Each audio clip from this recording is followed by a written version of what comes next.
How is we going, retro people? My name is Brad, this is Retro Style Spotlight, and this is your news, notes, history, and retro games to play for the week of January 3rd, 2017. Happy New Year, and I apologize there was no tutorial last week. I got hurt and I couldn't physically record anything. So instead, go watch Jason sing in the New Year. In ROM hacking and translation news, this one is pretty interesting. NIS is one of those companies that you love or hate, and personally, I love their niche Japanese games. Along with too many other developers to name right now, they are probably near the top for Japanese game fans like myself. But they didn't always used to be that way, especially with their localization. Granted, localization has gotten better for the entire industry, but that doesn't save Ar Tonelico 2 until now. Project Metafalica, it's a little bit, confusing to pronounce. Metafalica is finally complete and does quite a bit for this game. It's been in development for 8 years, so some serious dedication is on show here. This PS2 JRPG, in addition to sporting a completely retranslated script that uses the Japanese original script as its source, features multiple bug fixes for issues that were introduced in the localization and also for bugs that were already present in the original Japanese release as well. It also re-implements several dummied out scenes that were found amongst the game files, and adds a hard mode that is sure to become a challenge even those who thought that they had mastered the game. Check out the project page in the links below. Recreating old games in new games is quite fun, and that's what user Eric Yui has done with older and other racing games inside of Forza Horizon 3. Need for Speed Underground, Outrun, Burnout 3, Test Drive Unlimited, Crazy Taxi, and others have had scenes recreated with the help of the in-game editor and Photoshop. He even has some video of the cars in action, and with the added music he's put on the video, these seem like some pretty cool recreations that make me want to grab Forza Horizon 3. If these were straight up DLC, which would never happen sadly. There are a lot more game recreations on offer if you're curious, so check out his blog and YouTube channel below. I don't want to spend too much time on this, but just so everyone is aware, apparently the Super Mario Bros. Movie is said to get an Ultimate Steelbook Blu-ray edition. I don't know how or who really wants this, except to say they own it. But wow, nostalgia really must be king if this can get willed back into existence in 2017 on Blu-ray in an Ultimate Steelbook Blu-ray edition. I got a feeling we're not in Brooklyn no more.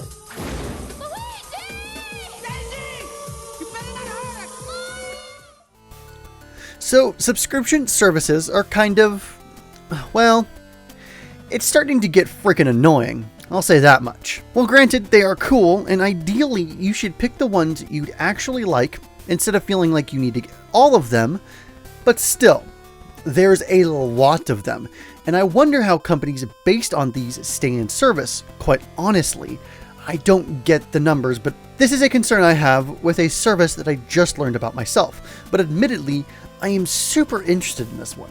Called GamePump, their promise is to find older retro games from across the eons and port them to PC. Old console games, handheld games, older PC games.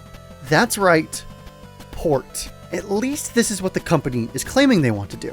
The key distinction here, and why I keep saying port, is because emulation is technically easy. Hell, it's what Launchbox was built on. Granted, we're not an emulator, we're just a front end, but based around emulation. While obviously that's a quick and dirty statement, emulation is in fact hard. But it's technically a lot easier than porting every single game from a console library. The company's founder, though, has had some success in running services you'd pay monthly or yearly for, though, as it is none other than Robert Bowling, who has had success as the vice president of the Humble Monthly service, a service I actually subscribe to myself in full disclosure, and I like quite a lot. However, this is a step or two above, well above. He says his team can navigate the muddy legal waters that some of these games are in, but sets expectations as to expect mostly third-party titles, especially early on. I would also probably guess, personally, that this would also mean no Nintendo games, pretty much at all. I would also even say Sega games as well, as why would they shoot their emulation offerings in the foot? Though, that is emulation, and this would be more licensing and porting. GamePump is also willing to work with very old code, and get that ported over to the modern PC landscape via Steam. So GamePump may also become somewhat of an expert in old consoles and hardware where even the original companies don't have expertise in anymore. So more may come from this than just a subscription service. We could see well put together collections from more obscure consoles simply because there is a development team around that can handle that type of work. Emulation being obviously the method of least resistance, but porting, faithfully porting, has advantages as well.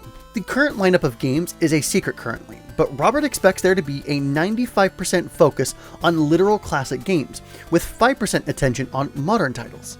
The modern portion is more like spiritual successors rather than ports. While he says that that's not the team's exact focus, porting and bringing to light originals is. There can be an opportunity where a spiritual successor, akin to something like Axiom Verge, can happen however. The service can be on a monthly, tri-monthly, and yearly basis and is set to start this January. The yearly price is also currently marked down from $60 to $20 as an introductory price. If subscriptions are not your thing, then you can also buy these games a la carte later for an increased price. Buying after the fact, after they've proven themselves and they've ported over a game you like, may be the route for many of you, I suspect.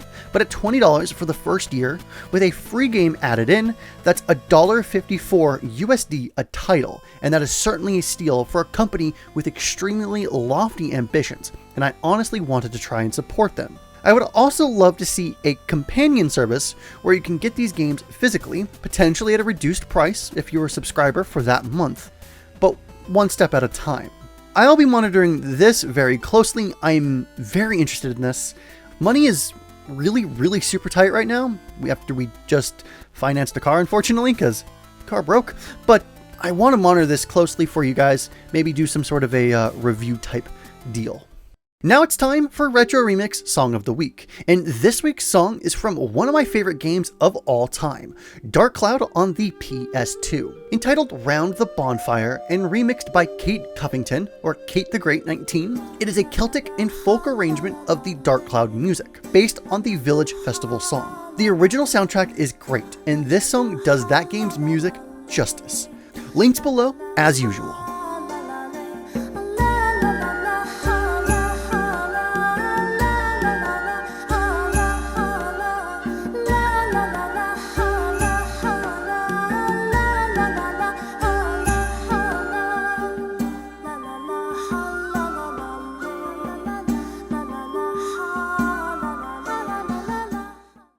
This month in 1996, Duke Nukem 3D was released for MS-DOS. Duke Nukem 3D is a first-person shooter game developed by 3D Realms and published by GT Interactive Software. The shareware version of the game was originally released on January 29th, 1996, while the full version was released on April 19th, 1996 as version 1.3D. It is a sequel to the platforming games Duke Nukem and Duke Nukem 2, published by 3D Realms. The Plutonium Pack, an expansion pack which updated the game to version 1.4 and added a fourth 11-level episode, was released in November of 1996. The Atomic Edition, a standalone version of the game that included the content from the Plutonium Pack and updated the game to version 1.5, was later released. The original version of Duke Nukem 3D has since been discontinued. An official 5th episode was released on October 11th, 2016, with the 20th anniversary world tour published by Gearbox Software. Duke Nukem 3D features the adventures of the titular macho Duke Nukem, voiced by John St. John, who fights against an alien invasion on Earth. Along with Wolfenstein 3D and Doom, Duke Nukem 3D is considered to be responsible for popularizing first-person shooters, and was released to major acclaim. Reviewers praised the interactivity of the environments, gameplay, level design, and unique risque humor, a mix of pop culture satire and lampooning of over-the-top Hollywood action heroes. The game's violent nature, erotic elements, and portrayal of women incited controversy though. After 15 years in development hell, a direct sequel was released in 2011 called Duke Nukem Forever, but was critically and commercially panned. If you are a patron that pledged to be a part of our Patreon campaign and are watching this early, then thank you very much. For those of you who pledged to be at the producer level role, your names are now on screen. If you are interested in seeing your name as a part of a retro style spotlight, the tutorials, and have it be inside of the Launchbox app, then head on over to our Patreon link in the description below. At just $2 a month, you can see content like RSS early, and at higher tiers, you start to unlock things like exclusive Discord server access, producer credits, and a personal hangout with the Launchbox team, with more to come. Any dollar amount anyone pledges to our campaign is helping us create a better product. So that was Retro Style Spotlight for the week of December 27th, 2016. All of the relevant links to everything you heard in this edition of RSS will be in the description below. Remember, you can sign up for a Launchbox forum account, and if Launchbox is giving you a beautiful library of games, then why not purchase a premium license of Launchbox for $20 to access Big Box, which is a controller and couch-oriented version of Launchbox. The Launchbox Games database is also available for any user to contribute to as well. Jason, Kirsten, and I, along with the rest of the team, have a lot planned for our community, so if you haven't already subscribed to our YouTube channel, we're doing a tutorial video every Friday, live developer sessions, Launchbox news, Q&As, and a ton more content in the future. Let us know what you think of RSS and any feedback you may have on it in the comments below. My name is Brad, the link to my channel is also below, and remember, Freaks and Geeks, to play more games, and we'll see you next time. Have a good day!